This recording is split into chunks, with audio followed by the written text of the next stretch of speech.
my name's Rachel, and today we're talking about another Ali Hazelwood book. I'm already laughing. Oh, crap.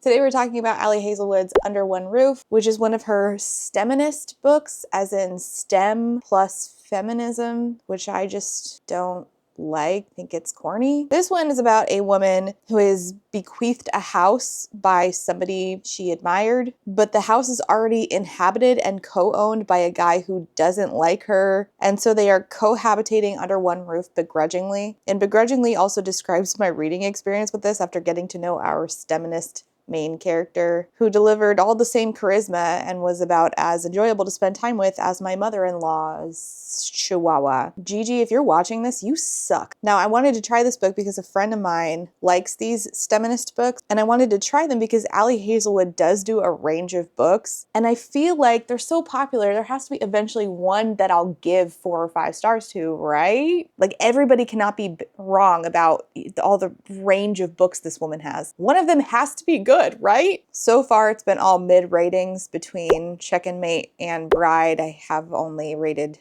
2 and 2.5s. And unfortunately, this is also not going to be a 5-star read from Miss Hazelwood from me. And I bought this ebook because I couldn't find it anywhere. My library didn't have it, so I paid for it in the hopes that, because my friend liked it, that this would be the one for me. I've been making a lot of ebook purchases lately, and this one unfortunately was not worth the money. Wasting money is something I'm trying to be more cautious about and make more informed purchasing decisions. And something that's helping me do that is today's sponsor, which is Rocket Money. Rocket Money is the all-in-one personal finance app that helps you lower your bills, cancel unwanted subscriptions, and manage your money better. I am definitely using Rocket Money to help cancel unwanted subscriptions and keep better track of my budget. I had signed up for things and then not remembered that I didn't cancel them, such as Instacart. I don't even get my groceries delivered anymore, but I was still paying for a subscription. Canceling that meant I had more money to buy some extra books for myself. Hopefully next time it'll be one that I actually like. Rocket Money safely and securely identifies unwanted charges, and it even cancels subscriptions for you. You can cancel from the app, which is great because I do not want to make any phone calls. Please, I'm begging. So with just a few taps, canceled. I didn't need to worry about customer service. Rocket Money lays out what you're subscribed to, what you're paying for, and how often you're paying for subscriptions, be it monthly, bi-monthly, or annually. And it's been great in helping me stick to and maintain a budget and know what's in my budget without me having to make an Excel spreadsheet, which I'm honestly not good at. Rocket Money has helped save its customers up to $740 a year, with over 500 million in canceled subscriptions. Save more and spend less by joining the 5 million members. Using Rocket Money today, you can go to rocketmoney.com/readswithrachel, or click that link below to get started for free by downloading the app, and you can unlock more features with premium. So that's rocketmoney.com/readswithrachel to get started today for free. And thank you so much to Rocket Money for sponsoring today's video. And again, thank you for helping me cancel the subscription. The first description line of this book for Goodreads says, "A scientist should never cohabitate with her annoyingly hot nemesis. It leads to combustion." What? Combustion? Like, that should have been a clue that this was going to be written in a particular way.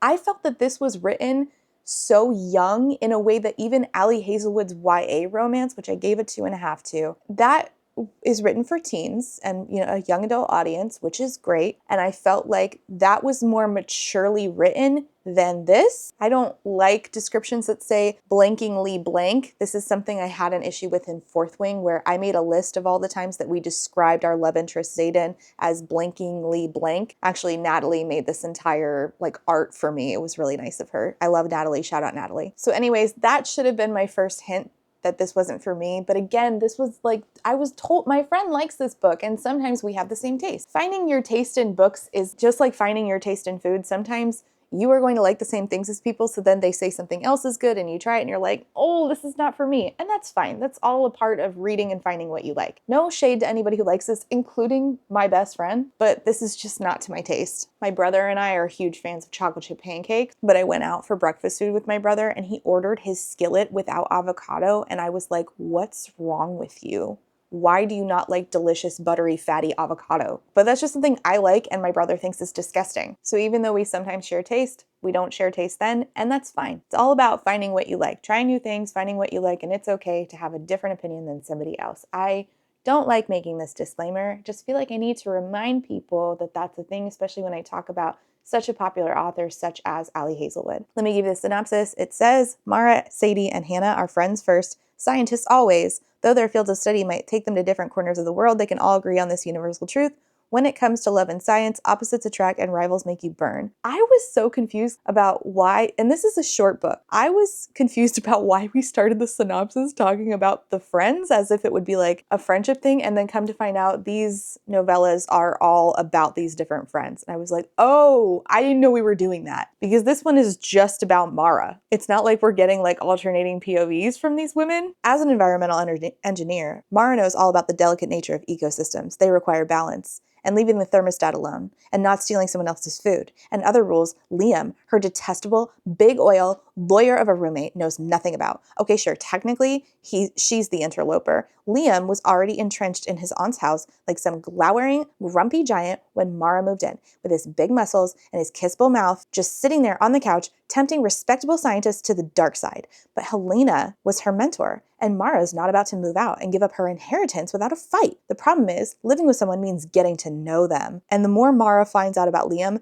the harder it is to loathe him and the easier to love him. Again, I just feel like that synopsis was written in a voice that feels so much younger than this main character is. She's in her early 20s, and I feel like she's sort of written to be like a high schooler in a way that the actual high schooler from Ali Hazelwood's other book, Check and Mate, was not. So that was kind of jarring. We start in the prologue where it says, present, I look at the pile of dishes in the sink and reach a painful realization. I've got it bad. Down bad, crying at the gym. The fact that I cannot glance at a colander and 12 dirty forks without seeing Liam's dark eyes as he leans against the counter, arms crossed on his chest, without hearing his stern yet teasing voice asking me, postmodern installation art? Or are we just out of soap? So she talks about, this is the prologue again. So we're in the prologue, but we are in the future. And so it's going to rewind time and show us how we got here, which really is only my favorite thing to do when it's set in a police station. Bet you're wondering how I ended up here talking to the cops. Unfortunately, we're not doing that. I wish we were. It's good that I've decided to move out for the best. These heart hiccups are not sustainable in the long term,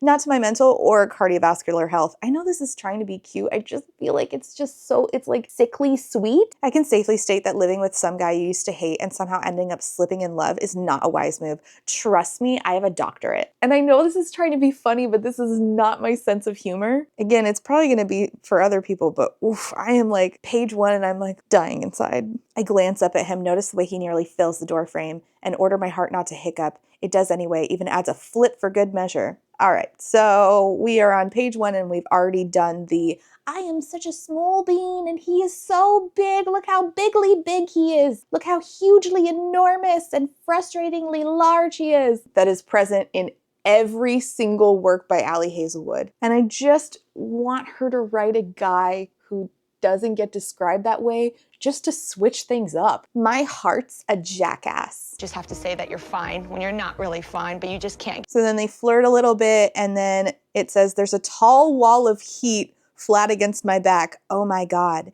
Did he trip? He must have tripped. Of course, it's a tall wall of heat because we have to make sure that we reiterate how largely large he is. This okay, Mara? He asks, but he doesn't move away. He stays right where he is, front pressed up against my back, hands against the counter on each side of my hips. And is this some kind of lucid dream? Is this a heart hiccup generated cardiovascular event? Is my brain converting my most shameful nighttime fantasies into hallucinations? He's nuzzling my hair. I don't like when we start short books like this. This bastardized creation also did this, where we start at the sex scene and then rewind time to tell us how we got there. I don't really know why we do this in novellas. I guess it's because the book is already short. I'm trying to think of like from a marketing standpoint, if you're already writing a short book, you're appealing to an audience, because this is a novella, so you're appealing to an audience that already wants to read something short, so you kind of want to tease them with how this is going to end and make sure to maintain their attention, which is fine. It's just, again, this is not to my taste. This is doing nothing for me. This is not making me excited to continue the story. It's interesting that we're like, this is a STEMinist novella, and I'm like, this just feels like teasing a sex scene, which is fine, but like, I feel like I was sold something that I'm not actually reading. And then it ends with her saying, Liam, and he says, shh. I feel his lips at my temple, warm and reassuring. Everything's okay, Mara. Something hot and liquid begins to coil at the bottom of my belly. I'm going to read it again, and I'm going to set particular music to it, okay? So you can understand what I interpreted this as, because I thought that we were going a different direction. Liam, shh. I feel his lips at my temple, warm and reassuring. Everything's okay, Mara. Something hot and liquid begins to coil at the bottom of my belly. And the chapter ends. Like, you see what I'm saying? Anyway, chapter 1, rewind 6 months ago. She's in a cab and she's over talking. Frankly, they get on like a house on fire is the most misleading saying in the English language. Faulty writing, misuse of heating equipment, suspected arson, not evocative of two people getting along in the least. You know what a house on fire has me picturing? Bazookas, flamethrowers, sirens in the distance, because nothing is more guaranteed to start a house fire than two enemies blowtorching each other's most prized possession. Want to trigger an explosion? Being nice to your roommate is not going to do it. Lighting a match on top of their kerosene-soaked handmade quilt, on the other hand, and he cuts her off saying, just a heads up, we're about 5 minutes from your destination.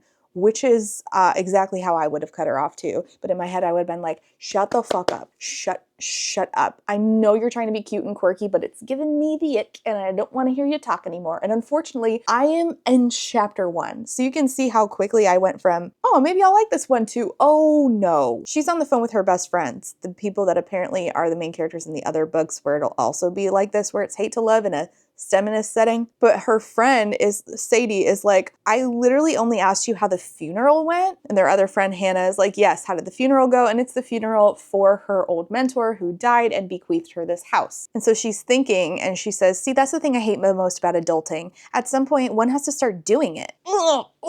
I don't. It sounds like a teenager in an adult's body, which is infantilizing, which is the issue I take typically with the whole he big man and I so little issue. So when you like further make the main character who's a woman sound like a little girl, it feels like we're doing that more, and that makes me uncomfortable. And again, I think that that's rooted in like growing up fundy, where we are taught that that's the most desirable thing we can be, is to be like little and demure for a big strong man. I'm not like making fun of age play. I'm just saying I feel like infantilizing women and making that sexy is weird, and it definitely personally gives me the ick. Sadie is designing fancy eco-sustainable buildings in New York City. Hannah is freezing her butt off at some Arctic research station NASA put up in Norway. And as for me, I'm here, moving to DC to start my dream job, scientist at the EPA. On paper, I should be over the moon. And it explains that Helena Harding, her PhD advisor and mentor for the past 8 years, was her family, and her actual family is cold and distant. And Helena has left her DC house. And so she explains, by the way, forgot to tell y'all, the house that Helena left me, it turns out she didn't own all of it. She owned half of it. Helena's brother died and he left it to his kids. The youngest son bought out the other kids, and so he owns half of it and lives there. His name is Liam Harding. He's a lawyer in his early 30s. I forgot this man was my age. See, now I'm even more uncomfortable. And he currently lives in the house alone. And they're like, did Helena know? She says, I don't know if she knew. He didn't show up to his aunt's funeral. And she's like, there's family drama. I don't think he keeps up. I don't know how she knows this, but whatever. And they're like, so he doesn't know that you own the other half of the house? Also, can a lawyer explain to me if this is true? I guess I could ask Lou, but she would know about Brazilian law. Is this a thing? Can you bequeath someone half a house? Genuine question. I don't know anything about this stuff. I don't even own a home. She's like, so I told him I'd be coming around via text because someone gave me his number. Who? I don't know. And then he didn't text me back. And she's like, by the way, her nephew, Liam, is a lawyer, a corporate lawyer for FGP Corp, which is a fossil fuels company, which she's like against because she's a STEMinist working for the EPA. And they're like, you can't live with him. You'll kill each other. And I'm like, have y'all never had roommates? Like, can't you just ignore each other? Like, you've never been in a roommate situation where you're just like, we just live together. We're not going to kill each other. Once in a while, I'm like, oh, it's really annoying that you did that, but whatever, and then you move on. Helena did leave half the house to me, and I kind of need it. I owe $1 billion in student loans, and DC is crazy expensive. Maybe I can stay there for a bit, save on rent.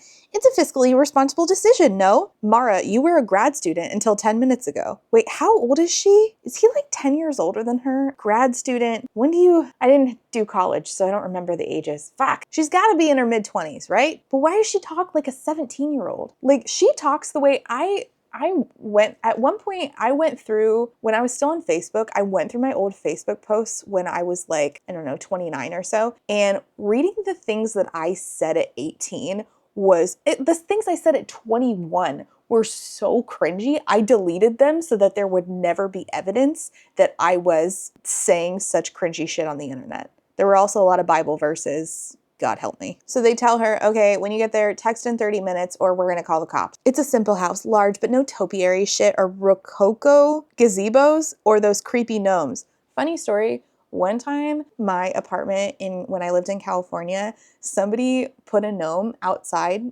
on my yard, and then every like hour or so, and I didn't catch them doing this, they would move it closer to my house and I would notice that I started panicking. Anyways, yes, I think those gnomes are creepy. Actually, you know what's funny is come to find out that was stolen from somebody else's yard and they thought I stole it and put it in my yard, and I'm like, no, you don't understand. Somebody stole your gnome and has been using it to terrorize me for hours. I don't want that creepy shit. You can take it back with haste. I could so easily fall in love with this place. That happens when there's no creepy gnomes. Is it possible that I already am? My very first love at first sight? I'm surprised that her very first love at first sight wasn't something to do with the environment and not a house. I just feel like that would be more in character, but all right. This place feels like it could be home, and Helena is once again being her meddling self, this time from the afterlife. After all, she always went on and on about how she wanted me to really belong. You know, Mara, I could tell you're lonely. People who aren't lonely don't write fanfiction for the Bachelor franchise in their spare time. Mara says, it's not fanfiction, more of a meta commentary on the epistemological themes that arise in each episode, and my blog has plenty of readers. That's actually not that unfunny. That's a little funny. And she's like, you need to date. Helena was really obsessed with like Mara,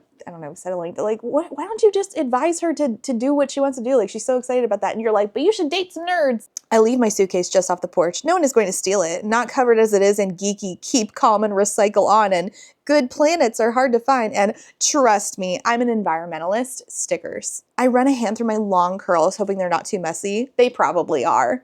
I don't like it. I don't like it. But I'm like, I bought it with my money, and it's only going to take me 2 hours to read, so I'm going to continue, but I don't like it. I find myself standing in front of a chest of drawers? I wish. A broad, well-defined chest under a button-down, and a tie, and a dark suit jacket. The chest is attached to other body parts, but it's so wide. For a moment, it's all I can see. Oh, ding, ding, ding. We have a he bigly big again. Long, well-muscled legs filling what's left of the suit, shoulders and arms stretching for miles. He's like Mrs. Incredible. A square jaw and full lips, short dark hair, and a pair of eyes barely a shade darker. Great. That is super descript. I definitely know what we're working with. It's like a punch to my solar plexus how attractive I find him. Love it. He says, can I help you?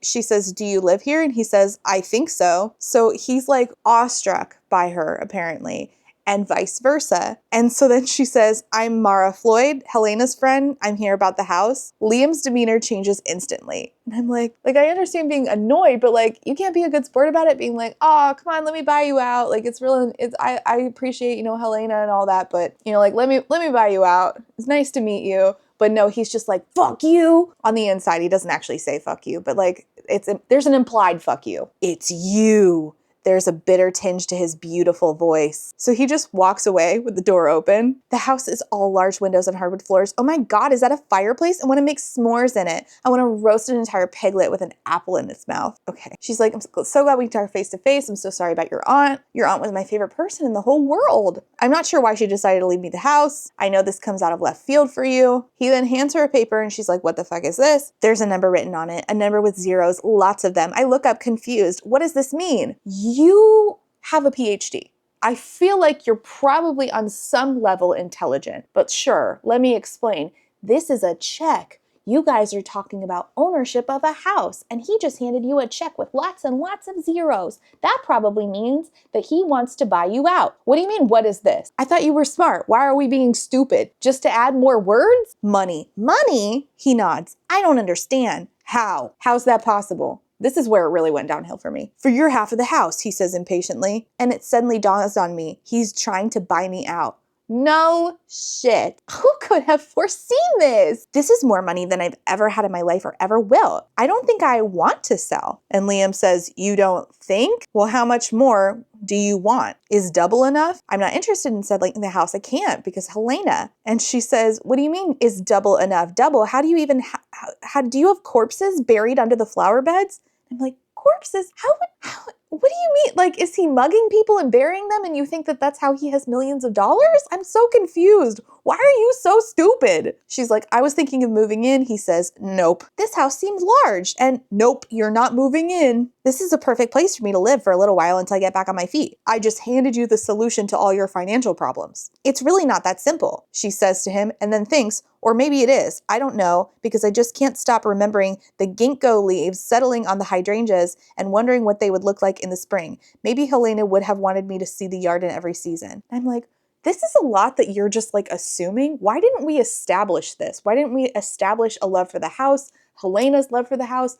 Did Helena even live there? Like, is this really about Helena? You really just saw some hydrangeas and thought, I don't know, maybe Helena liked those flowers and wanted me to see them. What? It's like having a conversation with my 5-year-old. There are reasons why I'd prefer not to sell, but we can work out a solution. For instance, I could temporarily rent you my half of the house and you use the money to stay in another place. He doesn't need the money. He lives there already and he wants to continue living there by himself. You're a stranger and you're like not even being courteous about the fact that you're a stranger and this is his family's home. He has like memories there and you're like, yeah, but the hydrangea leaves. He says, no. She says, but why? You clearly have the money. Well, then why did you just offer him rent? What?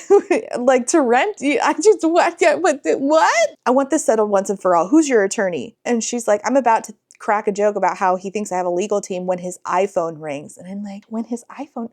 Why did you specifically say iPhone? Who are you, E.L. James? Why do we do that? I don't understand. And my Samsung Galaxy 3 rings. Like, what is happening? When was this written? Because maybe it's like a sign of the times how like only certain people had iPhones back in the day. Like I remember when my sister got one, I was like, oh my God. He pins me with his cold, stern eyes and then repeats once more, this is not and will never be your house. You ever think about the fact that maybe he's like deeply attached to the home because grew up there? Nope. I don't, in fact, think that she ever thinks. I don't think she ever thinks thoughts. I have as much legal right as he does to be there, and if he refuses to acknowledge it, well, too bad for him. I text Sadie and Hannah. Mara Floyd, PhD, just moved into her new house, and it's definitely on fire. Yeah, good, great. Chapter 2 is 5 months, 2 weeks ago. So now she's been living at the house for 2 weeks, I guess. She's annoyed that he's been using her coffee creamer. I know you've been using my coffee creamer. Have I? You're not as stealthy as you think, buddy. Have you informed the police? Actually, that's kind of funny. I don't hate him. I just really hate her. And I wish he would never get into it with her. I wish that this was about them actually having like a, I don't know, Home Alone situation where she's the intruder and he's Kevin McAllister and he eventually gets this annoying ass woman to leave his house. He didn't do anything other than live in his family's house. Like, sure, he works for Big Oil. I hope he gets a nail in his tire and loses his job. Fuck Big Oil. But also, she is so inconsiderate. That's literally his family's home. She never even thinks twice about that. What about all the memories he probably has at this home? She's just up in here trying to like, well,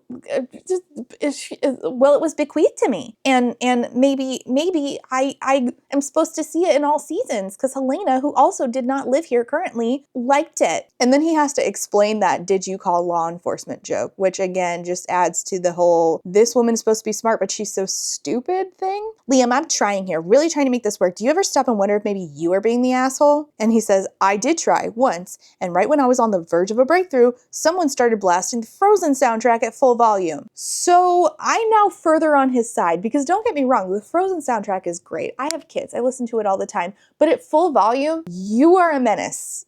Don't do that. Don't make me put my headphones in my own home. I was cleaning my room, I had no idea you were home. Welcome to roommates. Check first. So you're inconsiderate and stupid? What's next? Because 3 strikes and I'm gonna punch you in the face. Isn't your emotional support creamer bad for the environment, Mara? Think of the impact of ultra-processed foods, the toxic ingredients, all that plastic. He is so condescending, I could bite him. Ooh, oh, great. And then for some reason, he decides to pick her up and move her because again, he's a largely big man. What are you? Liam's hands close around my waist, his fingers so long they meet both on my back and above my belly button. Are you fucking joking?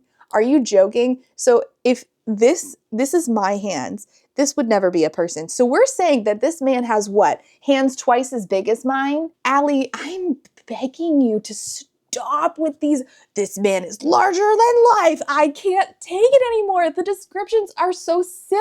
It's just not human. My brain stutters to a stop. What the hell is he? He lifts me till I'm hovering above the floor, then effortlessly moves me a few inches to the side of the refrigerator, like I'm as light as an Amazon delivery box. You shouted out Amazon?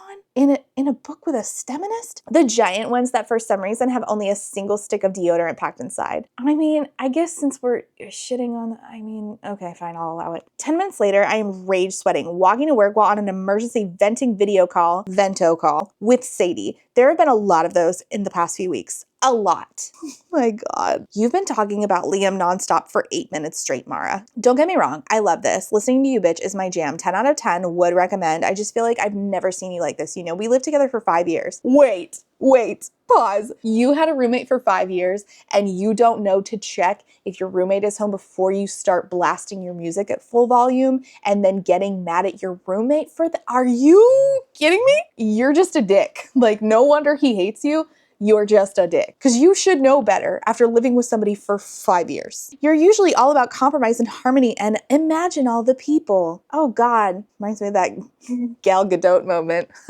My parents were the kind of people who probably should not have kids. Checked out, not affectionate. Turned my childhood bedroom into a closet after I moved out. I know how to cohabitate with others and minimize conflict. Do you? I'm trying, Sadie, but I'm not the one who keeps lowering the damn thermostat to freezing. You didn't live there before. That's his home. Long term. Our electricity bill is insane. You agreed to move in. You agreed to it. You chose that. You didn't take the money and leave. You should have known about what that would entail before you moved in. You can't be stupid. You have a PhD. 2 days ago, I got home from work and the only person in the house was some random guy sitting on the couch who offered me my own Cheez-Its. I thought he was a hitman Liam had hired to kill me. Oh my God, who was he? No, he was Calvin, Liam's friend, who's tragically a million times nicer than him. Bitch, that is Liam's home. Of course, Calvin is eating Liam's Cheez-Its, he assumes, because he is in his friend's home that he has been in longer than you. You are stupid as fuck. The point is, Liam is the kind of shit roommate who invites people over when he's not home without telling you. This is his house. You didn't even try to like say, hey, how is this going to upend your life? I know I was bequeathed this house, but like you're already living here. What's that like? What's that day to day? And then make a decision about how he runs this home that he already lives in before you decide to insert yourself and change up his dynamics that he's already been doing in this home that he owns that belongs to his family. Like, I can't get over, like, Allie, why would you write this? Why would you write a woman like this who's just so shit? Like, I'm supposed to be rooting for her. I'm praying for her downfall. I'm praying that a lawyer calls her up and being like, hey, bitch, you can't live there anymore. Get the fuck out. Because that would be right. If somebody did this to me, I would be like, get out of my house. Get out of my house. No, I'm not going to tell you when I invite people over to my house that my family has been living in, that my grandparents owned. Hell no. And her friends don't even check her on this. You're all stupid. Also, why the hell can't he say hi when he sees me? And is he psychologically unable to close the cupboards? If he doesn't want to close the cupboards in his own home, he never agreed to live with you, and you never agreed to live in a situation with somebody who doesn't close their cupboards. I hate that she's making me root for this man. Doesn't feel very STEMinist of me. And so her friend Googles Liam as if that's pertinent and says he actually looks cute. And she's like, well, he looks like global warming and capitalism had a love child who's going through a bodybuilding phase. And bitch, you look like a selfish, spoiled brat who got bequeathed a house and then doesn't think about how that's going to affect another person who already lives there. Sadie asks if she's been, offered a buyout again. And she says that Liam doesn't offer it anymore. He has his lawyers do it regularly. She says, once I'm in a better place financially, I'll move out. Chapter 3, we get a letter from her to Helena, her mentor who bequeathed her the house. Dear Helena, is this weird? This is probably weird. I mean, you're dead and I'm here writing you a letter when I'm not even sure I believe in the afterlife. Oh, this is joyous, glorious day. I'm so glad I'm reading this. Cannot believe I paid money for this. Oh, I'm so annoyed. Hello, I have to issue a trigger warning for anti-Semitism because this word is about to get used. This word is normally used to talk about shadow organizations, but it is rooted in anti-Semitism to accuse Jewish people of running shadow organizations to control the government. I am not calling Allie Hazelwood anti-Semitic. I am saying that Allie Hazelwood used a term rooted in anti-Semitism, and the sooner that we all stop using it, the better. You've been gone for over a month, and things are the same old, same old. Humanity is still in the clutches of capitalist we have yet to figure out a way to slow down the impending catastrophe that is anthropogenic climate change. I wear my Save the Bees and Tax the Rich t-shirt whenever I go for a run, the usual. I do love the work I'm doing at the APA. Thank you so much for the recommendation letter, by the way. So this woman handed you everything. You spoiled bitch. I wish I could talk to you. If my life were a movie, I'd trudge to your tombstone and bare my heart while a public domain symphony in D minor plays in the background. Awesome. All this to say, first, I miss you. A lot. A fucking huge lot. How could you leave me here without you? Shame, Helena, shame. Second, I am so grateful you left me this home. It's the best, coziest place I've ever lived in, hands down. I've been spending my weekends reading in the sunroom. Honestly, I never thought I'd set foot in a house with a foyer. Foyer? Is that how you spelled foyer? Without being escorted off the premises by security. I honestly wish they would. But also, would you mind if I killed your nephew? You never mentioned Liam in all the years I knew you, after all, and he does work for a company whose main product is greenhouse gases, so maybe you hated him? I could give you a comprehensive list of his horribleness. I curate one in my notes app. Why would you put me in the path of one of the ass-wipiest ass wipes in the country? One of the ass-wipiest ass wipes in the country. This is ridiculous. I'm gonna take a break. Okay, I'm back. So while she is writing this really ridiculous and stupid letter to Helena, who's dead, the doorbell rings, and it's a UPS guy saying that he needs to sign for a package for William K. Harding, which is Liam. And she notices that it's for FGB Corp, who Liam works for. FGB Corp is one of those huge conglomerates that keep on causing environmental messes. A bunch of overeducated dudes in $7,000 suits who disseminate biotoxins around the world with utter disregard for the brown pelicans and the entire future of humanity. But I'm personally more attached to the pelicans, who did nothing to deserve this. Great. I'm so glad that we established that we care more about animals than humans. I just realized I didn't have my mic on. Sorry about that. She's like, I'm not going to sign for that. It might be a federal crime. He says, it's literally not a federal crime. This is my job. Can you just sign for it? And he's like, this was express shipping. Somebody paid a lot of money for this to be here urgently. And she's like, well, that's his problem. And he says, you know, my sister had a roommate in college that she hated. I'm talking warfare. They'd yell at each other the entire time. She once wrote an entire list of everything she hated about him on her phone, and it crashed her reminders app. It was that long. And I'm like, wow, how incredibly similar to what is currently happening. And he says, yeah, what happened to her is they are getting married in June. Wow. Oh my gosh. This is so similar. How crazy. She's woken up because there's a lot of loud music. It's 1:30 in the morning. I fling myself out of bed and stomp out of my room. I'm halfway down the stairs when it occurs to me. My curls are all over the place. I'm not wearing a bra, and my shorts were already too small 15 years ago when my middle school issued them free of charge as part of my lacrosse uniform. Well, too bad. Liam's going to have to deal with it, and with my There Is No Planet B t-shirt. It might teach him something. I just hate you. I hate you. I think you're the worst. I would hate living with you too. And also, wow, really? You're still wearing the same shorts you wore in middle school, huh? So you have the body of a prepubescent child, and he's a huge grown man? How typical for an Allie Hazelwood book. And he's shirtless, and she tells him, could you put something on? What? And he's like, no, I'm not cold, and I live here. She says, what are you doing? And he says, my tax return. She says, what? And he says, what does it look like I'm doing? He's extremely sarcastic in a way that's very funny. And that sucks for me because later in the book, all of a sudden, you know that the part where I read for you and it got creepy? I don't think I really spelled out for you just how creepy that scene is going to get and how not in line it is with everything that I know about Liam after reading this. It was like a personality shift, and it was so jarring and weird and honestly a little unsettling, because up to that point he had just been like really sarcastic in a way that was funny to me. It wasn't funny to her, our main character, which certainly didn't make me root for her. The point is, Liam doesn't suck all that much, and I don't understand how she doesn't understand sarcasm when she tries to use sarcasm. I don't know what it looks like, but it sounds like you're just banging pans together. And he's like, yeah, the noise is an unfortunate byproduct of me making dinner. He says, I'm not in the habit of being awake at 1:28 in the morning, but yesterday the entire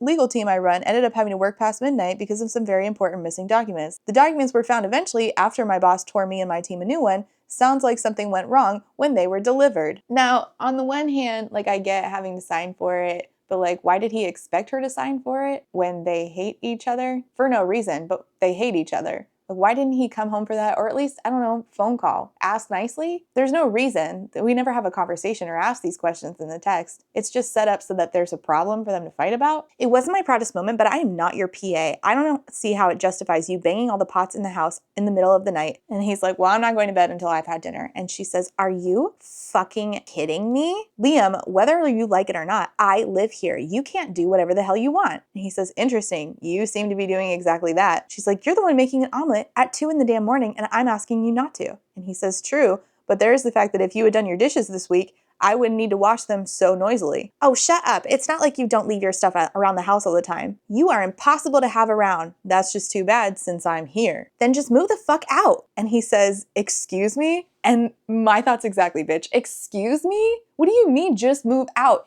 It's his family's home. And you, for some reason, just assumed he doesn't want it, even though he already lived there? Why are you even here, Liam? People like you live in mansions with uncomfortable beige furniture and 7 bathrooms and overpriced art they don't understand. People like me? Yes, people like you. People with 0 morals and way too much money. Why are you here? I've offered to buy you out 1,000 times. Oh man, that's not what the line says. My dyslexia just kicked my ass. That's embarrassing.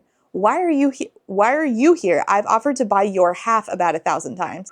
She says, Liam, there is no reason for you to want to live in this house. Bitch, what do you mean? Yes, there literally is. This is my family's house, he says, correctly. It was Helena's house as much as it was yours. Helena is fucking dead. Yeah, and like, she takes this as if it's like rude. And I'm like, she is dead and Helena was his family and he already lived there. I am going to destroy him. I am going to annihilate him. How? You are the same size as a 12-year-old girl. How are you going to do that? And then he wipes an exhausted hand down his face and somehow this changes everything. All of a sudden, something clicks inside my head. Liam Harding, standing right in front of me, is tired. And he hates all of this, just as much as I do. Maybe my broccoli stir fry really did stink and I think I should have put it in a Tupperware. No shit. Maybe the Frozen soundtrack can be a tiny bit annoying. Maybe I could have signed for that stupid envelope. Maybe I wouldn't react well to someone coming to live under my roof either, especially if I didn't have a say in the matter. We are at 30% through this book, and she just realized that right now. This woman with a PhD, and I understand that you can have a PhD in one thing and be stupid in other areas, but she has 2 very close friends, and I have a very hard time believing that you made multiple friends in your lifetime and consider yourself to be this friendly, quirky, upbeat person without knowing some basic social skills and understanding people on some level. You can't possibly expect me to believe that she doesn't understand that Liam might want to live here and be exhausted with the fact that somebody just moved in without any say to him. Maybe he liked his privacy. Helena was my family. I know you don't get on with your family and maybe you hated her. I don't know. Granted, she could be really grumpy and nosy, but she loved me and she was the only real home I ever had. I think she knew that. I think that's why she left me this house so that I'd have some kind of something, even after she was gone. I know you probably see me as some proletarian usurper who's come to take over your family fortune, and believe me, I get it. Do you? I have doubts you get anything. He says, I didn't hate Helena. Every summer she'd leave California for weeks. Where did you think she went? And I'm like, where did you think she went? What did you and Helena talk about? Did you have any basic conversation? She just said that she spent summers with family. I always assumed that. Always assumed what? Always assumed what? Like, what did you assume? Like, what do you know about this woman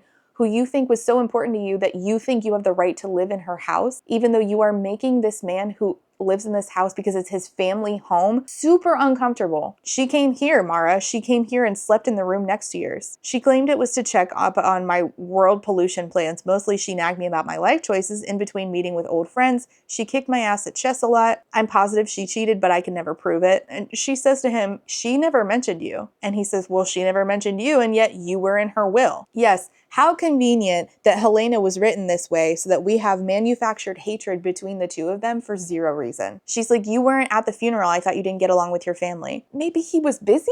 Maybe he had an important doctor's appointment? You don't know this man. You just made up a scenario in your head. He says, I don't. They're pretentious, judgmental, performative assholes. And I'm quoting Helena here, but she was different and I got on with her. I cared about her a lot. I'm not sure where you got the idea that I didn't. Me fucking either. Well, you not coming to the funeral fooled me. He says, knowing Helena, do you think she would have cared? And I'm like, does she know Helena at all? She doesn't know where Helena spent her summer. She doesn't know that Helena was close with her nephew. She doesn't know that Helena wouldn't have cared if her nephew didn't go to the funeral. And then she's like, I think about the time that I one time organized a birthday party for Helena and she just left during it. So you just conveniently forgot things about this person who was very important to you and then extrapolated that somehow this man doesn't care about his aunt because he went to the funeral of a person who doesn't care about her own birthday party. Are you serious? Are you serious? Do you know why she left me the house? I do not. Initially, I figured it was some kind of prank. Like when she'd guilt trip you into watching old shows with her, and they both say the Twilight Zone at the same time. And he says, I called her 2 days before she died, and she told me she was fine. I shouldn't have believed her. And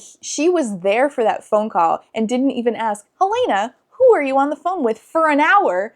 Lying and saying you're fine. He says, I wish that she'd let me be there for her, but she didn't, and it was her decision, just like leaving you the house was her decision. I'm not happy about it, but I accept it, or at least I'm trying to. For the first time, we're 30% in, okay? For the first time, this woman with a PhD, who apparently knew this woman very well and knows people very well because she has multiple friends, says, I realize what my arrival in DC must have been like from Liam's perspective. Some girl he'd never even heard about, some girl who had the privilege to be with Helena during her last few days, suddenly showing up and forcibly wiggling her way into his home, his life, while he was trying to come to terms with his loss and mourn the only relative he felt close to. Yeah, and like you could have asked, but you just moved in and made demands of this man in his family's home. What an obtuse idiot I've been. Yeah, for no single real good reason whatsoever, and certainly no reason that is like in sync with who you are as a person, with who he is as a person. Like not a single one of her friends could have pointed out to her that she's the asshole in the situation. She says, maybe we could have a truce, and he says, yeah, we could have a truce, I guess. And she says, I guess I could lay off of the Disney soundtracks. He says, could you? Even The Little Mermaid? What about Moana? And then she realized that he's smiling with his eyes. Oh my God, was that a joke? He jokes. You're not as funny as you think. The Disney soundtracks are not that bad, and I'll try to be better too. I'll water your plants when you're out of town and they're about to die. And next time I get hungry past midnight, I'll make a sandwich for dinner. Suddenly, this situation feels tense, sticky, a verge of some point, a turning point, a verge of some sort. Sorry, my dyslexia is so bad. I was trying to read,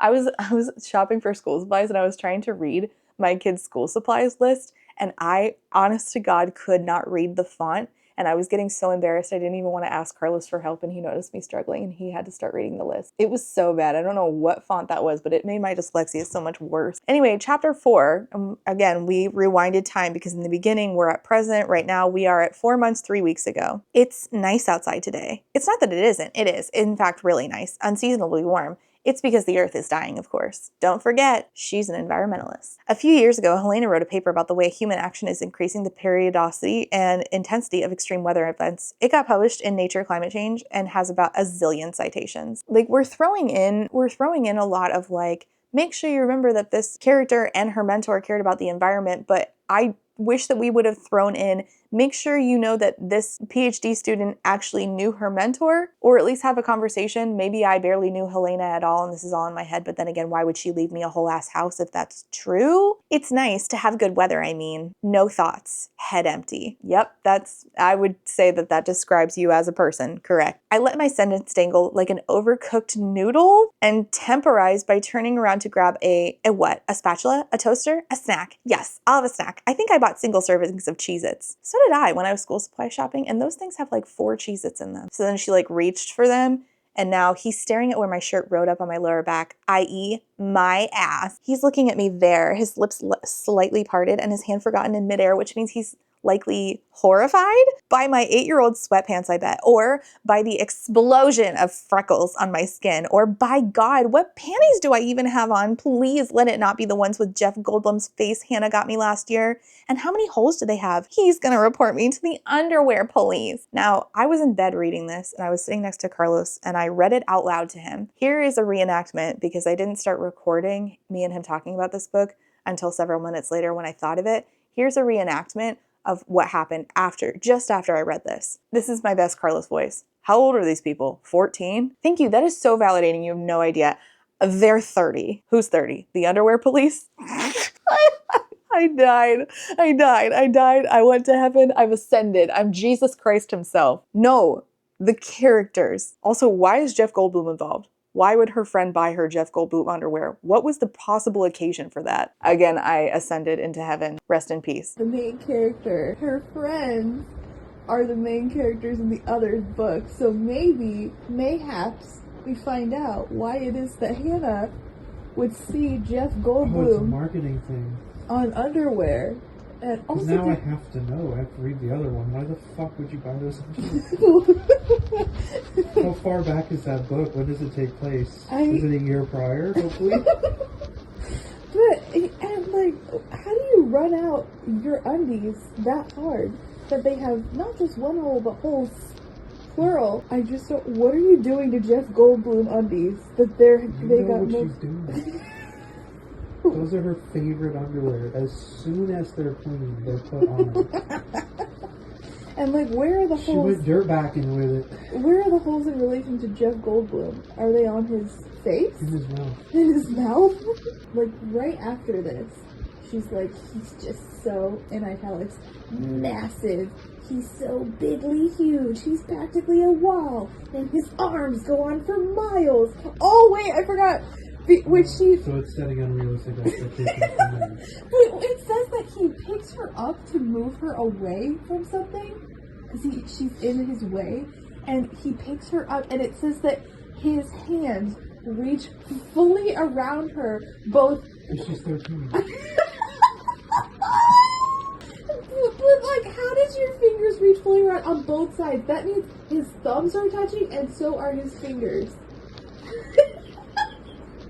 The size of a grapefruit. I have baby hands, I guess. Can you pick her up around her neck? Are you fucking Jack Reacher? Apparently, and this is what Allie Hazelwood thing. This is the third thing I read by her. And every man is the biggest man to ever man, and he's just so large. He's just so big that his fingers reach all the way around. And his dick punctures a lung. I'm sure, but at what cost to me? Felt it poke my heart. Aww. That's love. He bravely overcomes his disgust and comes to stand behind me. And he is just massive, so big he completely blocks the overhead light. Oh, well, that's not hard considering you're the size of a 12-year-old girl. Then she says, the Nationals are doing well this season. I think I overheard a dude say it on the bus. Oh, that's good, Liam says. What sport is that again? I have no idea. Me neither. Me neither, actually. I don't know. She just randomly assigns ideas to him, like, maybe he's into sports. Bitch, you've seen him play video games. Like, you could just ask him about video games. It's not like you don't know anything. You know some stuff. You live together. Ask him about Call of Duty. Chapter 5, 4 months, 2 weeks ago. There's no way I can make it to work, and my entire team at the EPA is in the same situation. So there's a snowstorm. They're snowed in. Yay! So she texts her boss, Sean, and she's like, Sean, I can't come to work because of the snow and I don't have my laptop. He says, why? And she says, you haven't issued me one. Did I say I love my job at the EPA? Maybe I lied. Or maybe I do love it, but I hate Sean more. Hard to tell. So then she slowly descends into madness because she doesn't have any work to do. She thinks about how her friends are having adventures, the two friends who are the two people in the other books, because this is a connected series. And then she swaddles herself up in a blanket and thinks, I should start dating again. Should I start dating again? Yeah, I should. Except that ... Men, no thank you. I'm aware that hashtag not all men are condescending shitlets like Sean, and I've had my share of perfectly nice boyfriends, blah, blah, blah. I don't care. I don't care. You are the worst, so I've stopped caring. Liam's around. He came downstairs this morning, large hand brushing over the smooth wooden railing, looking not quite disheveled. If we hated each other just a tad less, I'd have reached up and fixed his hair for him. Instead, I watched him step into the roomy entrance until it didn't feel quite so roomy anymore. So again, we're being told that Liam walks in a room and suddenly there's no space in the room. He took up all the space with his largeness. Second of all, if we hated each other a tad less, I thought y'all are fine now. I was so confused reading this. I'm like, wait, why do you hate each other again? Have we established something? You worked it out.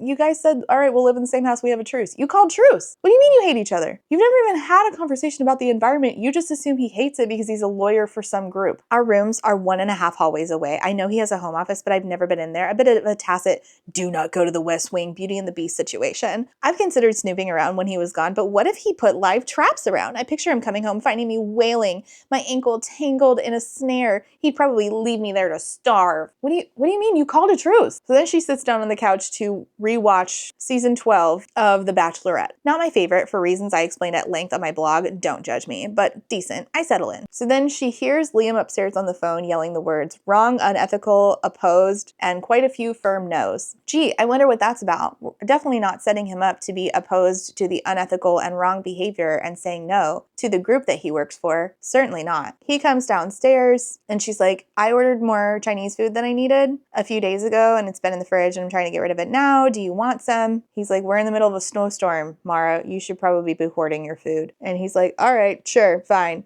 So then they sit down and he's like, what are you watching? She says, The Bachelorette. My sister loves The Bachelorette. She loves The Bachelor. She has watched every season. I randomly will get a hankering to watch these like terrible reality shows. One time I watched all of I Want to Marry Harry, which was so hilarious. And then sometimes I've sat down and watched an entire season of The Kardashians. Now, I can't stand them, but I have watched entire seasons. I don't know why. Sometimes I just get a hankering for it. It's like, I don't like salt and vinegar chips, but sometimes I'll just sit there and eat them if they're around. I don't know. Humans are weird. We do weird shit. So then she's explaining the concept of the Bachelorette to him. She's like, that girl has to choose amongst these people for a husband. And he's like, based on what? They all look the same. And I'm like, no, there's always a few wearing something ridiculous, having the world's worst haircut, trying to set themselves apart from the other. How dare you not bask in their uniqueness, Liam? They take her on dates and chat. Towards the end, they might even have sex. She says, we're rooting for that guy in the blue shirt. They talk about where they went to school. Finally, we're 41% through the book and we're finally having a conversation about, our backgrounds. She says she went to for undergrad. He says, I went to Dartmouth and then I went to Harvard for law school. And she says, that sounds cheap. And then he doesn't say anything. It's like, yeah, his family's rich. You suck at talking about class dynamics. He's like, hey, Mara, so you're basically some kind of genius. You're like basically a rocket scientist. Helena, who had ridiculous standards, chose you to work with her. You're obviously remarkable. Oh my God, is this a compliment? And am I going to blush? Things? What I don't understand is, why is someone as smart as you watching this shit? I smile into my fried rice. You'll see. An hour later, he's slamming his hand on the couch saying, come on, Cheryl, what the hell? To the Bachelorette, which is cute, and I would have liked it in a different book. Scene break, and then he's snow shoveling. Maybe that's what he majored in at Dartmouth, snow shoveling, nicely complemented by a minor in capital M muscles. His honors thesis was titled The Importance of Arm Steps in Ergonomic Excavating. Then he moved to graduate school to study how to make a mundane winter task look attractive law. Oh, fun. Fun. So then she's making soup because it's freezing, and she says, for some reason, I find myself making enough for two. Ah, soup share. What? Soup shares. Soup shares. Damn it, I failed the joke. See, this is why humans are not meant to be sequestered at home. So he starts getting like a little awkward, and I'm guessing it's because like he finds her physically attractive and thinks that her being smart is also attractive and has trouble communicating when he, finds a woman attractive, which is fine, but also he is still sarcastic and that sort of goes away, which kind of sucked because that was the thing I liked about him. Without the TV on, it's pretty conspicuous that we have nothing to talk about. His phone rings and it says that it's Mitch from FG Ep Corp. He keeps rolling his eyes. He's not answering. And she's like, it's nice to know that you hate your colleagues too. He says, you hate your colleagues? Well, no, I don't hate them. I mean, sometimes I hate them. Why do you sometimes hate your colleagues? They're all men, all engineers. And men engineers can be, And I'm the newest arrival and they're all kind of chummy. And Sean, my boss, thinks I'm some sort of pity diversity hire, which I'm not. I'm actually a really good engineer. I have to be, or Helena would have butchered me in my sleep. And then there's Ted, but I'm not sure whether he actually respects me or is just trying to get laid since he's already asked me out like 3 times. He says, this is sexual harassment. She's like, no. He's like, well, at the very least, it's highly inappropriate. I can talk to him. What's his last name? She's like, I'm not going to tell you his last name. What are you going to do? Pour a barrel of oil in his house? I'm like, barrel? Do you know that just because he's a lawyer for an oil group doesn't mean he just like likes oil a lot?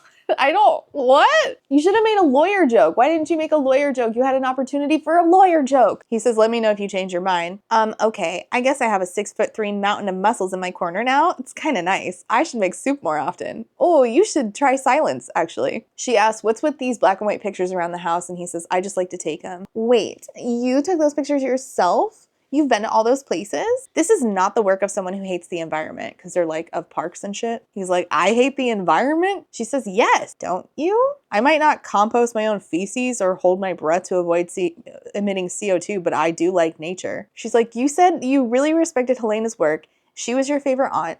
And you were close, but you work at FGP Corp, and I've been wondering. He's like, you think I enjoy working there? You're a lawyer. Can't you lawyer somewhere else? It's complicated. My mentor recruited me. I have a lot of complicated feelings about what FGP Corp does, and I don't like the company or its mission, but in the end, it's a good thing that I'm around. If it weren't me, someone else would do my job just as well, and at least I can be there for my team that I lead and run interference between them and my boss when it's necessary. So then his phone's ringing again. He picks it up. He answers. It's a woman's voice. He's like chuckling and stuff. And she's like, oh my God, he's talking to a woman. Didn't expect that. Chapter 6, 4 months ago. She's literally like, this is what happens in this page, okay? She steps out of the bathtub and he opens the door and sees her naked. I lose my balance and I'm positive Liam can see everything. The outie belly button Hannah always teases me about, the sickle-shaped lacrosse scar above my right boob, said right boob, and the left one. For a fraction of a second, we both stand motionless, staring at each other, unable to react. And she's in his bathroom, by the way, because her bathroom isn't working. She puts a towel on. He turns around. She says he seems a little flustered, even more than I am,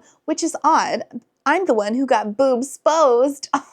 Oh, great. Oh, boobs exposed. Oh, okay. And Liam's probably very used to being with women. That is, actually naked women. His ex is likely a Victoria's Secret angel who recently quit modeling to finish a doctorate in art history. Did I say his ex? They're still dating for all I know, having a very athletic sex life. I'm talking role play and toys, butt action, lots of oral, which they both excel at. Okay, this train of thought needs to end right now. It really does. In fact, I vote we ended it before it even started. Boobsposed. I can't get over boobsposed. Maybe he's just embarrassed for me. Not that he should be. I'm pretty. I mean, I think I'm pretty. Cute in a befreckled, wish I was 2 inches taller, slightly self-conscious about that hump on my nose way. Listen, as a fellow hump on the nose girly, I get it. It's just that these are inside thoughts. And also, it just sounds, again, like when I read this to Carlos, he's like, is this a 14-year-old? It's not. This is a 25, 30-year-old person? I don't care that you saw me naked. We don't need to be worried about it. I know you're not going to use your annoying ginger roomie's tiny freckled boobs as spank bank material. He doesn't reply at all. I step out with a small wave and notice 2 things. He's staring hard at his feet and his left hand is a tight fist at his side. Gee, I wonder what that's about. I cannot possibly think of what could have caused that. Chapter 7, 3 months ago. She's fixing the microwave. Please don't build an atomic bomb. Don't tell me what to do. He sighs, I'll make room for the plutonium in the cheese store. See, he's kind of funny. And like, I have to admit there that like Allie Hazelwood is being funny, but the problem is you wrote the worst main character and we're in her POV and it waters it down so much. It's practically ruined. He tucks a stray hair behind her ear. He's just being nice and helping his ginger klutz roommate, who in turn is having a major brain fart. Classy Mara. The beginning of this cohabitation was an absolute nightmare, but I like this a lot, she says to him, where we chat about throwing chairs at each other and you offhandedly ask for the last name of dudes who are mean to me with the obvious idea of committing unsanctioned acts of vigilante justice against them. He's like, that's not what and then he blushes. And I still to this moment do not know what he was planning to do at all. Anyway, I like this much better, being friends, I guess. He says, I'm not your friend. The other night, Eileen gave Bernie a rose and you said that it was a good move. That's not something I can accept from a friend. I burst out laughing. Bernie's a dog trainer. He likes K-pop. See, this is the reason why you're my sworn enemy. See, that's funny. I could get behind that in a book where we didn't have her as the main character. He complains about work, saying that Mitch, his boss, asked him to fire someone today. Honestly, your boss is a shit nugget and he doesn't deserve you and you should quit and leave him to stir in his shit broth. Oh, yes, those are the words of an adult. You deserve to have a better job. And she explains that Sean is probably leaving to get a more senior position at a different location, I guess. And he's like, why don't you apply? You don't have seniority? She's like, no, I guess I could. I just hadn't thought about it. Why wouldn't I apply for a leader position? What is wrong with me? It's not like Sean is smarter than I am. Yes, it's a shame that it took a man pointing that out to you for you to realize it. I'm going to apply for the leader position if you leave your job. He's like, if I leave my job, who will keep you in the expensive multi-ply toilet paper lifestyle you're accustomed to? See, that's funny. But also, Was he buying the toilet paper that she was using to wipe her ass while still shitting on him for not liking that he had to have a forced roommate situation? Seriously, she wasn't buying her own toilet paper? And she's like, and even better for you, if I get the job, I'll move out. And he's clearly thinking like, no, I don't want you to move out, but he won't say that out loud. This is amazing. We've got to shake on it. I thrust my hand out immediately, his own, firm and warm and large around mine. Oh, good. We took another opportunity to let us know that Liam is hugely big. Deal, he says, voice deep and a little hoarse. And the microwave is fixed. Chapter 8, 1 month, 2 weeks ago. Liam's in the kitchen with a girl. No, a woman. They're in the kitchen together. He's leaning back against the counter. She's sitting on it at his side, close enough to lay her cheek on his shoulder while she shows him something on her phone that has both of them smiling. It's the most relaxed I've seen Liam with anyone. She murmurs something in Liam's ear, and then they're both looking up at her, and she's like, oh, I thought you'd be out. The woman says, I was just about to leave. Mara's like, I feel like she's lying. I'm gonna introduce myself since Liam here is clearly not to. I'm Emma. You must be the famous Mara. Why she would know my name is an absolute mystery, unless Emma and Liam are very serious, and then Liam would have mentioned his annoying roommate once or twice. No, they could just be friends, and then he would have mentioned his annoying roommate. Or for all you know, this is his friend's girlfriend, and his friend mentioned that he has an annoying roommate. There's actually multiple ways that she could know who you are. Or he likes you and told Emma all about you. But no, you're stupid, so you can't come to that conclusion on your own. Ugh. Well, this was fun, informative too. Mara, I hope we get to meet a ton more times. She turns to Liam and says, cheer up, buddy. I don't think you're as doomed to a lifetime of pining as you think. I'll call you tomorrow. Kisses him on the cheek and leaves. He asks her, how did your presentation go? And she's like, I don't think it went that great, but maybe Sean did worse. They talk about her bachelor epilogue, and she says, I can't believe you commented delete your account.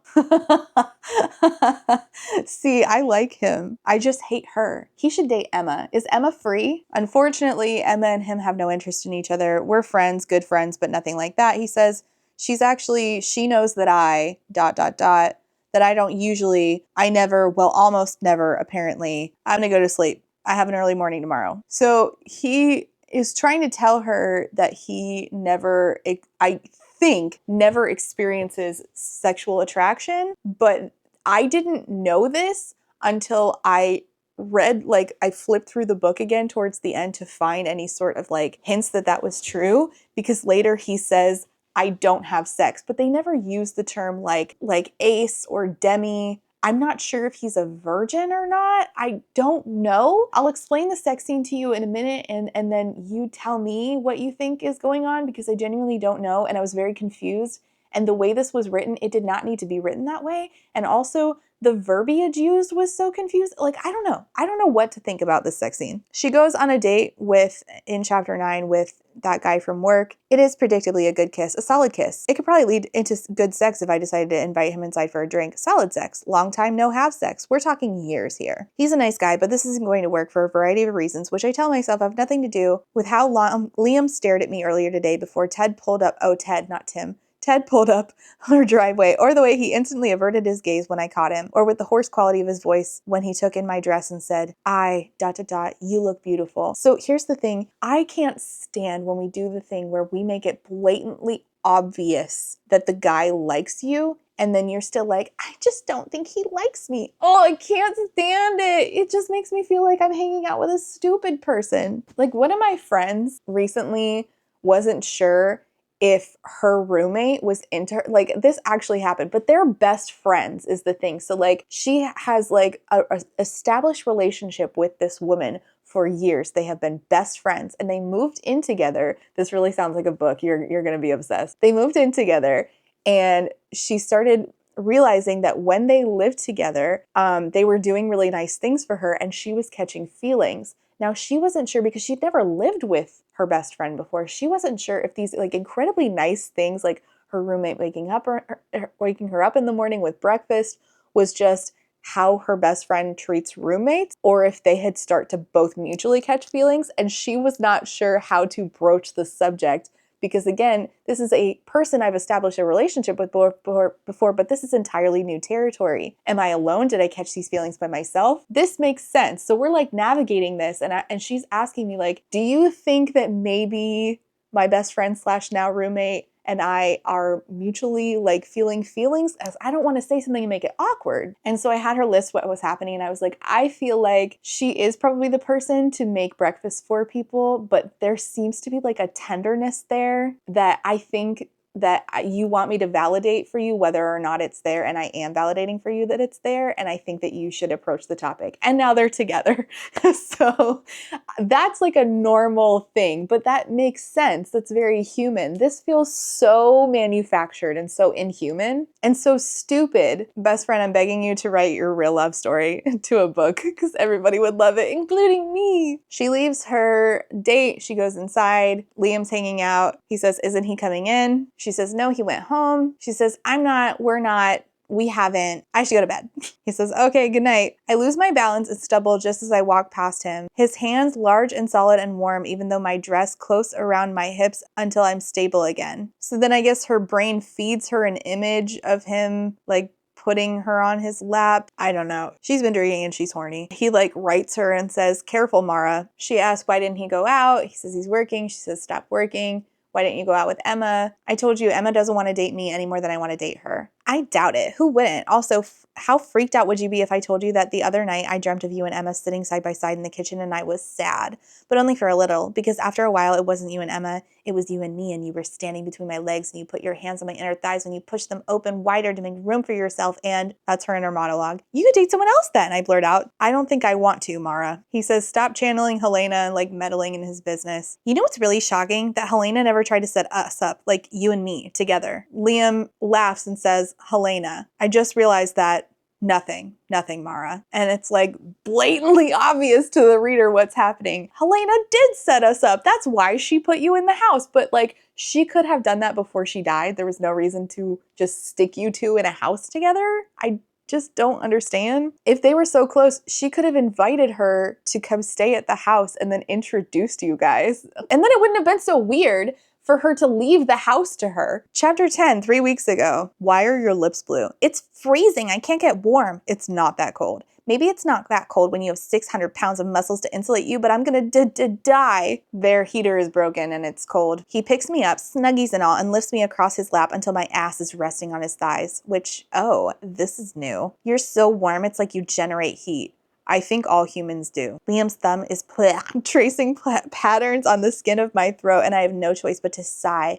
I'm already feeling better. I'm glowing. He's like, well, if you needed me to, I'd drive you to the hospital for frostbite treatment. You're not as heartless as you think, Liam. I'm not as heartless as you think. And I'm like, yeah, she had no reason to think that you were heartless other than you work for an oil company and didn't want her to live in your family home. She's the worst. Why do you like her? You should leave. Get somebody better. You know the romance book is bad when I'm rooting for the couple to fail. Chapter 11, 2 weeks ago. I got it, Liam. I got the job. He hangs up. He's on a work call and he says, I'll call you back. And they're like, this is time sensitive. And he's like, I don't care. He hugs me back. He lifts me up like he's too happy for me to even consider stopping himself. Like the phone call that I just had that changed my life, changed his too. Like he's been wanting this as much as and intensely as I have. And when he spins me around, one single perfect whirl of pure happiness, that's when I realize it, how incredibly, utterly gone for this man I am. Oh, I'm shocked. This is shocking. Who could have seen this coming? Not me, because the only reason I could have not seen this comment coming is if I was, fucking blindfolded. And he's like, hey, so a few weeks ago you said that if you got the job, you'd move out. She says, are you kicking me out? Why is the second thing that he thinks of me leaving? Of course I'm going to look for a new place. I cannot wait to walk around naked and gorge myself on coffee creamer instead of you stealing my coffee creamer. Whatever you want, Mara, he says. And then she leaves the room and starts to cry. Chapter 12, 1 day ago. She's on the phone with her friends and it's explaining what's going on with the friends' relationships that we're going to see in the follow-up books, which I don't care about at all. It's like paragraph after paragraph talking about this. So then they're just complaining about men. Men were a mistake, Sadie says. Big mistake, Hannah adds. Huge, from Pretty Woman. So they're listing things that are delightful and unobtainable, like good men. And they're like, you do one, Mara. And she says, well, maybe Liam could come home and ask me not to move out. And then he'll bend me over the nearest piece of furniture and fuck me hard and fast. The words hard and fast have now scarred me for life because they're about to come up over and over again in a way that is so uncomfortable. I cannot do anything but simply explain to you what happens. Hard and fast, huh? Says her friend. Yep, absolutely preposterous though. I thought we'd agreed that fantasizing about being bent over the kitchen sink does in fact constitute a crush. Fine, it's barely there really. I don't really daydream about having sex with him that often. They ask, are you sure that Liam's okay with you leaving? And she's like, it's what he wants. I think I'll be fine with this crush. I just need him to never know about the furniture fantasies because it would make things weird for us. So then a couple minutes later, he's standing in the entrance of the living room and he's like looking at her and she says, when did you get here? And he says, just now. She's like, oh, thank God he didn't hear me. She's like, how was your interview? How'd that go? And he says, good, I think. She's like, and I think I found a place to move. I still won't sell my half. Sorry, I know you want to buy me out. And she's like, and he says, no, I don't. And then she starts to babble non-fucking stop. And he asks, are you drunk? She said, I had some of your wine. He says, you're annoying when you're drunk, but cute. I'm like, okay, so he obviously likes you. Why don't you just broach the subject? So then he leaves the room and it says, I don't see him until the following night. And that's when it happens. Start to play the eerie music again, because here we go. Chapter 13, present. The weirdest part is how quickly everything changes. Yes, that is the weirdest part. That is in fact the problem I had. See, I thought, you know what? Sometimes Allie Hazelwood writes a sex scene that isn't bad, so maybe like this book's sex scene will save it. This book's sex scene made it worse. And by the way, we're just gonna get one and be done with the book. Because again, this is a novella, but whatever. Liam Harding is standing right behind me on purpose and pressing me into the counter as though he wants to be here, close, touching me. His hand closes around my hip and I cannot think. I cannot comprehend what is happening. Bitch, same. I feel something, teeth maybe, grazing at my skin. Liam? It's me. Is this okay? She nods and he says, you smell so good, Mara. My knees are about to give out. Thank God for Liam's hands. I'd never thought of myself as dainty, but somehow his hand manages to cover my entire torso.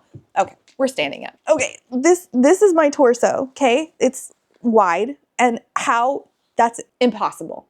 Impossible. Impossible. You are so soft. I think I imagined you wouldn't be. You're always running, working out. You always look so strong. What? He bends her over, but also like undoes the zipper on her jeans. He asks, okay? She says, I think we're about to have sex, but sex is not like this. Sex is not going from 0 to 1,000,000 this way. It's normally awkward. And I'm like, why are we going from 0 to 1,000,000? Can we stop and have a conversation? I'm begging for some communication. Is this what you wanted, Mara? He slides a finger under my, hopefully the Jeff Goldblums, and parts my folds.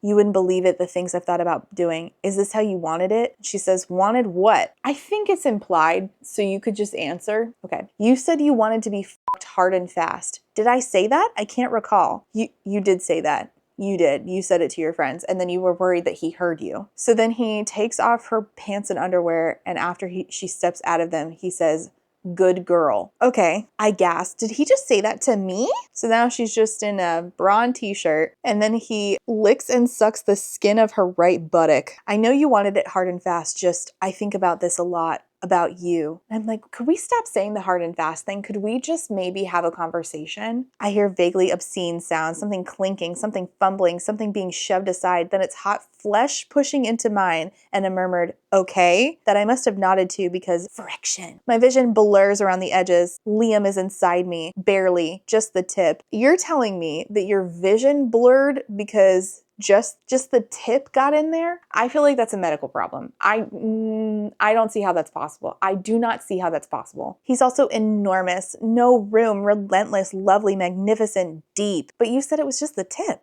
Fuck, Mara, this is unreal. Just a bit more. And then he bottoms out. I can't think when you're around. I can't think when you're not around. The heel of his palm slides down to rest against my rhymes with spit. I feel like I haven't formulated a coherent thought in months. I feel like you won't stop being in my head. Just like that, it's all over. Liam hasn't even moved yet, but my mind goes blank. The world recedes and I start without warning, arching against him. Did you really just from me, ... See, we're cutting off sentences and I'm so confused. He says, can I take you to bed? I'll try to keep it fast. And I'm like, why are we still talking about the fast thing? You haven't even asked, like, have a conversation. Ask her, is this something that you're like, you just like want a one time and done? Are you only into like quick sex? Like, what are we, like, just a crumb of a conversation, especially because like sex is really important to have consent around and understand people's boundaries and wants and desires. And like, she's not even understanding where he's coming from. And that's part of my ick, is that she doesn't really understand why he's saying these things and she just keeps going along with it. I'm not quite sure why Liam wants this. If it's some impromptu fucking that means nothing to him but has lots of heartbreak in store for me. Maybe we should stop here. Maybe you should, and have a conversation and then proceed. Let me take you to bed. If I let him take me to bed, he's gonna wreck me. He's gonna ruin me for anyone else. He's going to destroy me in each and every way possible. Please, he murmurs. I don't really have a choice. Ugh. Don't say that. That during a sex scene. Don't say that. It's not pretty, but when he pulls out of me, he gasps a breath of pure frustration, and it's clear that he hates it. Clothes come off. I'm completely naked, and my belly button is still an outie, and the lacrosse scar is still there, gleaming white in the dim lights of the room. Come here, Mara, you. Fuck, come here. Ugh.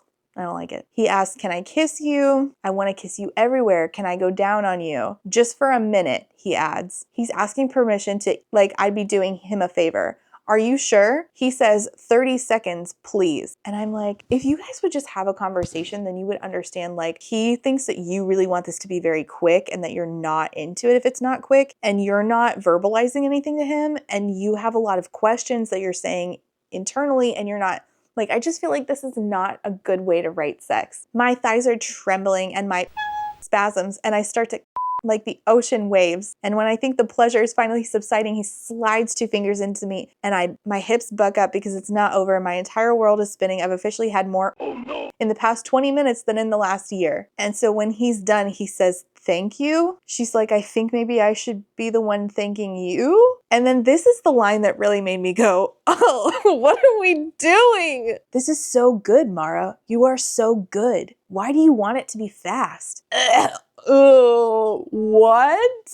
Why don't you guys just talk to each other so I don't have to endure this anymore? He leans forward to kiss me again, licking the inside of my mouth. I just want to make it last, he rasped against his skin. My skin, sorry. I have no idea what he's referring to. I don't want this to be fast. I never said I did, but he keeps telling me that. Except I did say it. Shit, I did say it, just not to him. You heard me. You heard me on the phone. He ignores this completely and then shifts, okay? You heard me on the phone. His line, remember when I found you in the bathroom? I haven't stopped thinking about your tits ever since. She moves back to, Liam, you heard me tell my friends, you heard me, you heard what I wanted to do. And then the ick continues. I can do it, Mara. I can do it for you, what you want. I don't want it. Just talk to each other. Just talk. She says, I don't. This is mortifying. I push him away, but he barely budges.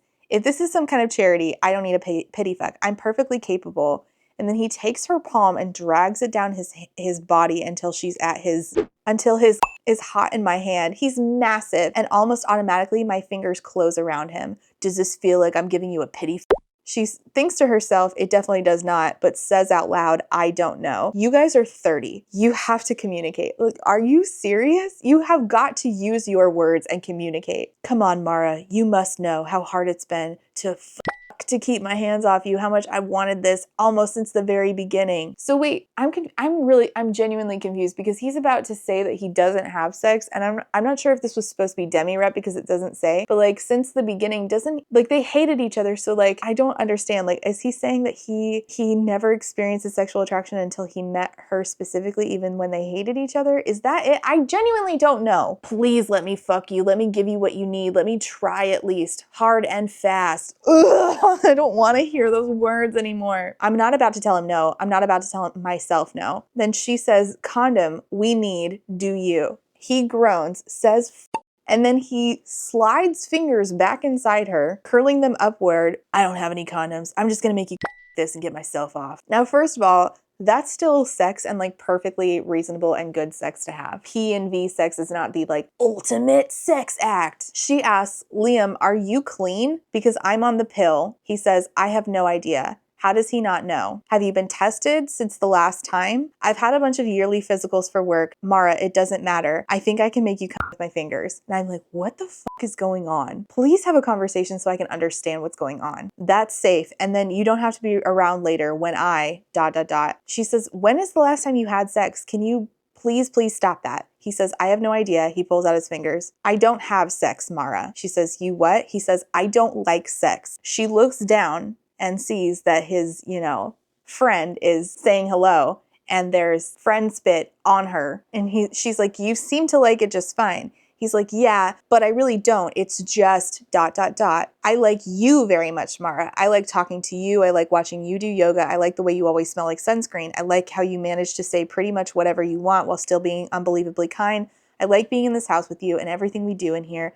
I don't think it's a surprise that I really, really like the idea of you. But I don't need to. I'm enjoying this, maybe too much since I almost lost it a number of times just by being near you. So I'll be more than fine if you just let me take care of you. So then she like straddles him and whispers in his ear hard and fast. And I'm like, you guys just won't have a conversation and you just keep saying those words and I'm just very confused and uncomfortable. Then he must realize we are perfectly lined up. I'm working to take him inside, struggling a little because he's so big this way. The angle is so deep, my vision spots.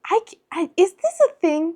Is this a genuine thing? Can somebody tell me? Because I have never, and it's not like I don't really want to tell you about my sexual history, but like, I feel like I've had enough experience to know that that's not a thing. But if I haven't, let me know. Let me know if the dick was ever so good that your vision blurred. Just when it gets up in there. Like, is that seriously a thing? He says, Mara, I'm not going to be able to pull out. She says, it's fine, just do what feels good. And I just really wish that we would have had a conversation about like reiterating, I'm on the pill, I'm okay with you finishing inside me because again, I'm on birth control. But they're not having any conversation. They're just boinking. She thinks, I love you and I suspect that you love me too and I cannot wait for us to admit it to each other. I cannot wait to see what happens next. And he says, Mara, I think I'm going to now. Scene break and then it says, well, that was certainly fast. And she thinks to herself, it was delicious. And I'm like, was it? Because personally, I'm not hungry. I can do better, he says. I'm pretty sure he has no clue that this was better. Best ever.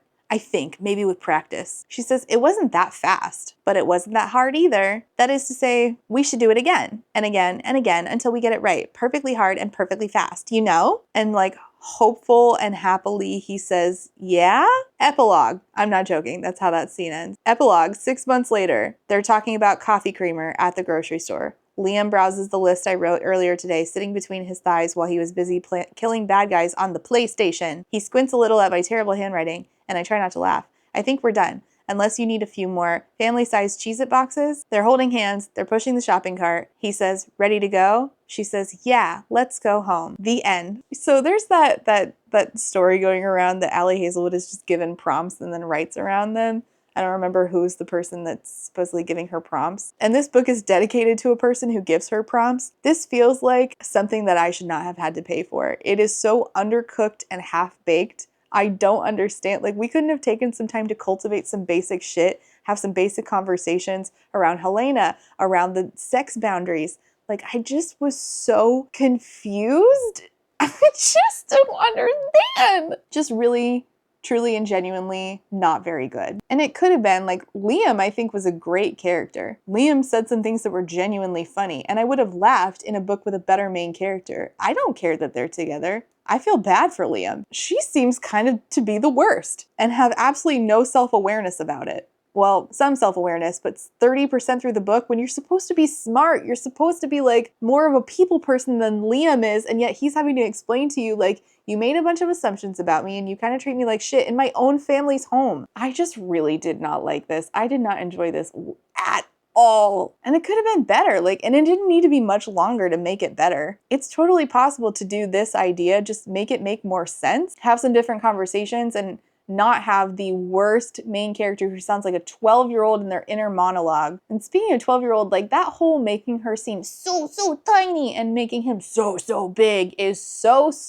uncomfortable. Why do we do that in every single Allie Hazelwood book? Like at this point, it's a joke. Like it's like he sounds like it's like monster romance. And in monster romance, it makes sense, but this is just a guy. But he's got the biggest hands to ever hand, and she's got the tiniest 12-year-old waist that still fits in her middle school shorts. Stop, please stop. This is the lowest I've ever rated an Allie Hazelwood. I gave this 1.5. I really didn't like it. I really hate that main character. If I ever see her in the streets, we're squaring up. I don't fucking like you. Liam deserves better. But also, Liam needs to understand how to communicate during sex, and like she should know better. He was asking her questions and she was not communicating them. And also, like, where did that hard and fast thing come from? Why did we do that? Why did we do that? Like, if you're into that, then like establish that beforehand, I guess.